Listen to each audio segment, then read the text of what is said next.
Hi everyone, welcome to my channel. तो चलिए शुरुआत करते हैं एक नए टॉपिक के साथ। आज का हमारा टॉपिक है बेसिक एग्रीकल्चरल प्रैक्टिसेस।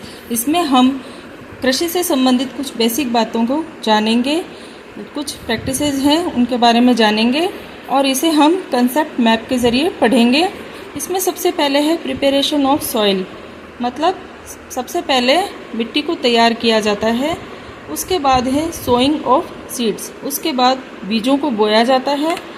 फिर है एडिंग मैन्योर्स एंड फर्टिलाइजर्स, उसके बाद में मैन्योर्स और फर्टिलाइजर्स को ऐड किया जाता है। मैन्योर्स का मतलब होता है कि मैन्योर्स होते हैं जो फील्ड्स में पाए जाते हैं, ठीक है, जो गाय की गोबर से खाद तैयार की जाती है। और ये क्या होते हैं कि ये इनकी कीमत भी कम होती है, ठीक है। और ये जो फर्टिलाइज़र्स होते हैं ये थोड़े से कॉस्टली होते हैं, ये मैन्योर्स की तुलना में कॉस्टली होते हैं। ये क्या है, ये केमिकल होते हैं जो फैक्ट्री में बनते हैं।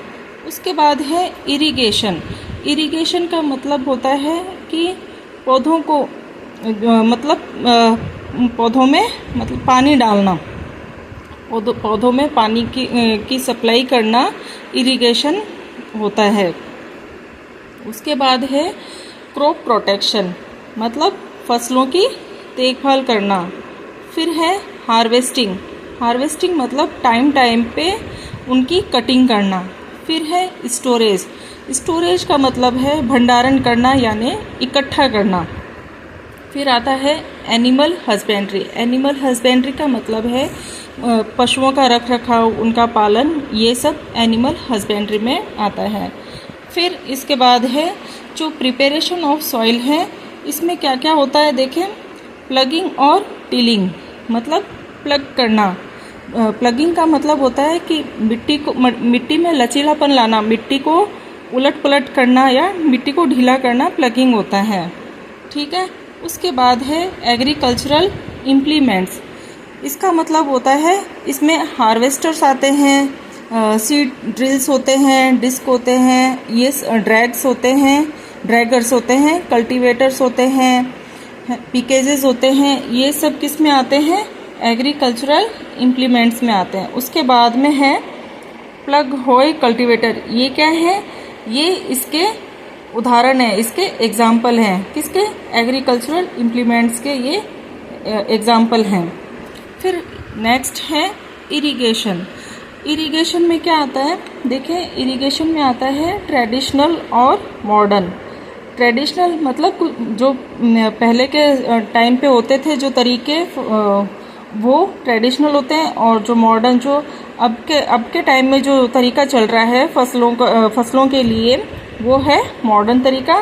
तो ट्रेडिशनल में क्या क्या है, मोट है, मोट में क्या है, पुली सिस्टम। फिर है चैन पंप, ढेकली और राहत। ये इसमें क्या है, ये लीवर सिस्टम। ये सब क्या है, ट्रेडिशनल तरीके हैं जिनके ज़रिए इरिगेशन किया जाता था, जिनके ज़रिए कृषि में पौधों में पानी दिया जाता था, कृषि की जाती थी इनके ज़रिए ट्रेडिशनल में।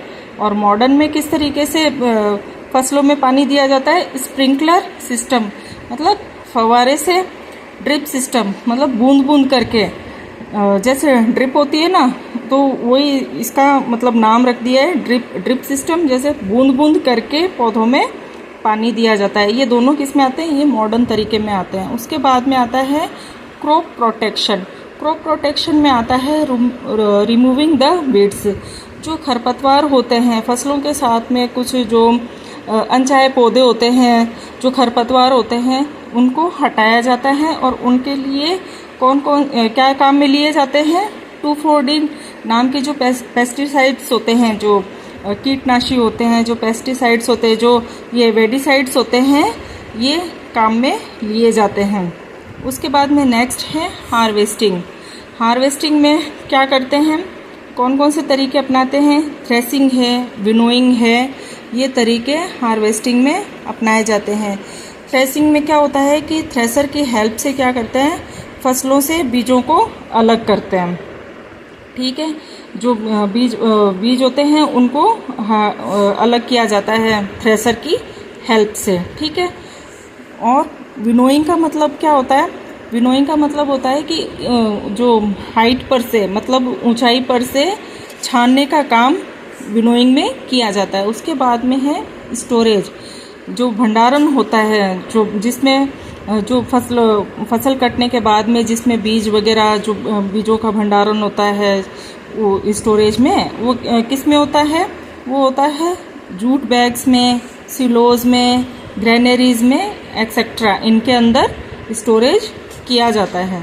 उसके बाद में है एनिमल हस्बेंड्री। एनिमल हस्बेंड्री में क्या क्या है? जैसे फिश है, काऊ है, बफेलोज है एक्सेट्रा, इनकी क्या है? मतलब देखभाल करना है, इनका रख रखाव, इनको चारा देना, इनके जो टाइम टाइम पे इनकी हेल्थ के बारे में, मतलब इनका जो स्वास्थ्य है, इनकी हेल्थ है, उनकी जानकारी लेना, और इनकी जो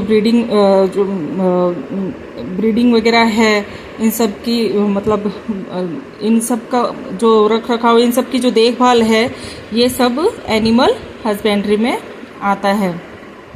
ठीक है। उसके बाद में है टाइप्स ऑफ क्रॉप्स, यानी फसलों के प्रकार। इसमें कौन कौन से हैं? एक तो है इसमें खरीफ फसल है, खरीफ क्रॉप्स, और एक है रबी क्रॉप्स। खरीफ क्रॉप्स में क्या क्या है? क्या क्या उदाहरण है? पैडी। पैडी का मतलब होता है जो छिलके सहित जो चावल होते हैं वो होते हैं पैडी।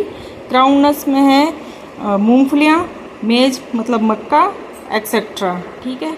और रबी क्रॉप्स, रबी की फसलें, इसका उदाहरण क्या क्या है? वीट यानी गेहूँ, ग्राम यानी कि ये चने वगैरह जो होते हैं, जिनको मतलब छिलके सहित तो 2 टुकड़ों में कर सकते हैं, वो हैं ग्राम मतलब चने वगैरह, पीस यानी मटर एक्सेट्रा। ये सारे टाइप्स ऑफ क्रॉप्स हैं, ये इनके एग्जाम्पल्स हैं। ठीक है। आज का हमारा वीडियो यहीं ख़त्म होता है। अगर आपको मेरा वीडियो अच्छा लगे तो लाइक, शेयर और सब्सक्राइब ज़रूर कीजिएगा। इससे रिलेटेड कोई डाउट हो, कुछ पूछना हो तो आप नीचे कमेंट बॉक्स में ज़रूर कमेंट्स करिएगा। Okay, thank you, bye.